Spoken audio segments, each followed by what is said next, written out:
Delete मारेंगे। तो पिता को धन्यवाद करते, पिता महान है, पिता के लिए कोई भी काम कठिन नहीं है, कोई काम कठिन नहीं।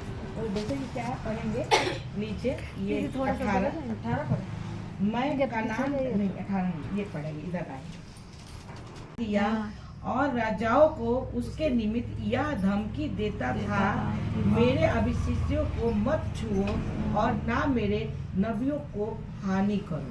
तो परमेश्वर ने क्या किया, जैसे जिसको चुन लेते हैं, ठीक है, जिसको अपना बेटा बेटी बना लेते हैं, ठीक, तो उनको ये धमकी देते हैं कि तुम मेरे बच्चों को छू नहीं सकते, क्योंकि उन्होंने अभिषेक कर दिया, टीका लगा दिया ना, तो तुम मेरे बच्चों को छू नहीं सकते।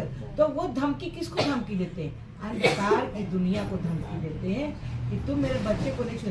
आज संगीता जब आई थी सच्चाई में, कितनी दिक्कतें थी उसके जीवन में, बाप रे बाप, नीरज का कहीं उसके बेटे का, कहीं इसका, कितना दिक्कतें, कितना कैसे लोग निकले जिसका जवाब नहीं। बस ये लगता था संगीता बैठी है, क्यों संगीता, लगता था बस हमको तो यही लगता था कि अब ये लोग बचबे नहीं कर, सारे साफ हो जाएंगे। लेकिन आज देखो परमेश्वर को धन्यवाद है, सब ऐसे संभाल गए। तुम लोगों ने देखा था ना पूनम क्या पोजीशन था नीरज का। संगीता दीदी आई थी सच्चाई में, ये आज से साल भर पहले ना दीदी, इतनी दिक्कत थी, कभी इनके पति पे दिक्कत, कभी इनके बेटे पे दिक्कत, कभी इनके हम अस्पताल से खटिया से उठ के आए थे, वेंटिलेटर से इनके पति वेंटिलेटर से उठ के आए, परमेश्वर वेंटिलेटर से उठ के आए थे आपको। हमारा पति है, हमारे पति का तो इतना भारी एक्सीडेंट हो गया था, लोगों के तो 4-4 5-5 ऑपरेशन हो जाते। मेरे पति का फ्रैक्चर था, शोल्डर भी, कोहनी भी, लेकिन बिना ऑपरेशन के मेरा पति ठीक ठाक चल रहे। परमेश्वर की दया से, परमेश्वर की दया है। परमेश्वर से प्रार्थना करके उषा मैडम ने प्रार्थना किया है। हम लोग की प्रार्थना भी इतना काम नहीं करती, जो बात है हम लोग भले ही कितना भी प्रार्थना कर ले,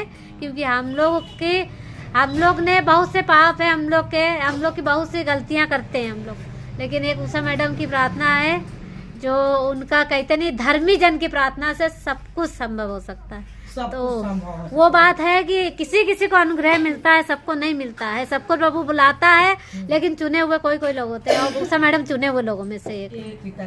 जैसे क्या होता है कि हम लोग ने अगर 1-2 बाल्टी में ऐसे पानी रखा है या 2 गिलास में रखा पानी, ठीक है, एक बाल्टी में पानी काला है, ठीक, और एक बाल्टी में पानी सफेद है ना।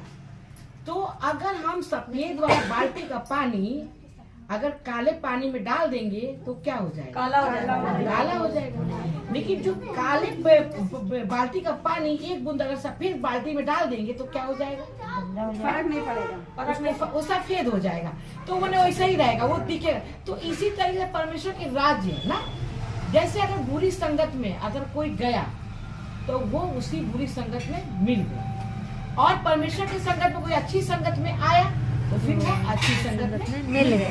तो आज परमेश्वर की जो संगत में लोग आते हैं तो क्या है, परमेश्वर की संगत में मिल जाते हैं, उनके अंदर की बुराइयां दूर हो जाती है।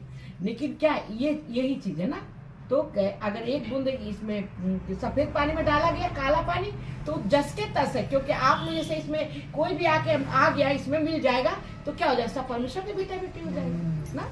लेकिन अगर यहाँ से एक निकल के कोई गंदगी, जहाँ दारू शराब नशा है, जहाँ बेविचार है, वहाँ पर एक चला जाएगा तो क्या हो जाएगा, गंदा हो जाएगा। तो इस तरह से पिता को बहुत धन्यवाद है, पिता महान है, पिता के लिए कोई भी काम कठिन नहीं है। और आगे देखेंगे, ठीक है, और पढ़ो पुनः ये इसका 23 के नीचे, हाँ 23 पढ़ो। हे स्मर पृथ्वी के लोग, यहोवा के गीत गाओ, प्रतिदिन उसके किए हुए उद्धार को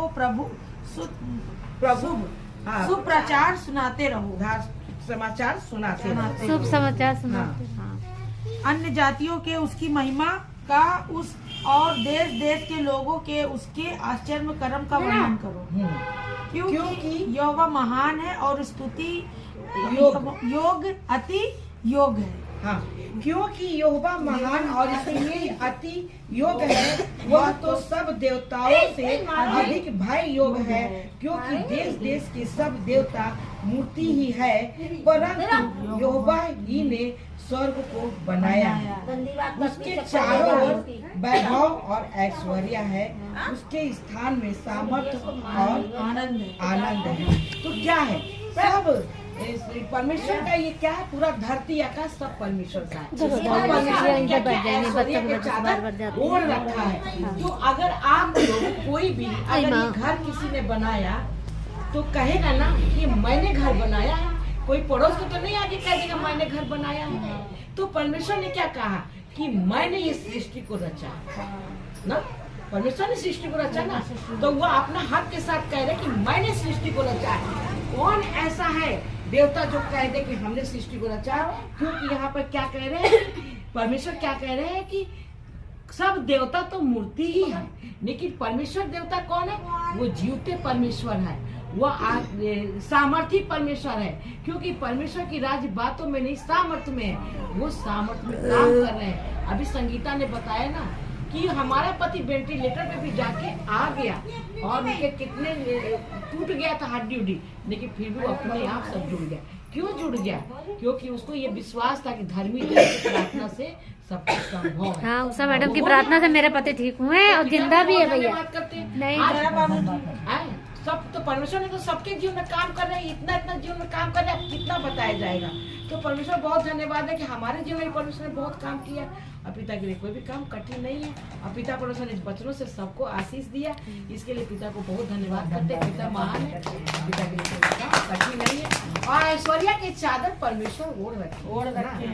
तो हमको इधर उधर भटकने की जरूरत नहीं है, हम परमेश्वर से कहेंगे और सारा हमारा धन दौलत सब कुछ उभारेंगे। धन दौलत क्या है? हमारा शरीर है ना, अगर शरीर सही है तो हम ये करकट का घर भी है तो भी मुझे अच्छा लगेगा। अगर ये शरीर मेरा सही नहीं है तो पक्का का भी घर है तो भी वो अच्छा नहीं लगेगा, क्योंकि तबीयत ठीक नहीं सही बात तो है। कुछ भी नहीं अच्छा कुछ भी लगेगा। नहीं रहे। तो पिता को बहुत धन्यवाद करते हैं और पूनम को भी धन्यवाद करेंगे कि आज पूनम की वजह से आप लोग इतने लोग यहाँ पे छुड़ाए गए हो। जो कहा है ना कि पीसे हुए लोगों को हम छुड़ाएंगे, तो आज परमेश्वर ने जो पिसाए गए थे संसार में, इसलिए परमेश्वर ने आप लोग को चुना है। और परमेश्वर में दुखी परेशान ही लोग आते हैं, ऐसे कोई नहीं आता। तो भले चंगे को वेद की जरूरत नहीं है, बीमारों को ही वेद की जरूरत होती है। हाँ, और यीशु मसीह हमारे डॉक्टर हैं, परमेश्वर पिता ही हमारे करता धरता सारे जगत के मालिक वही है।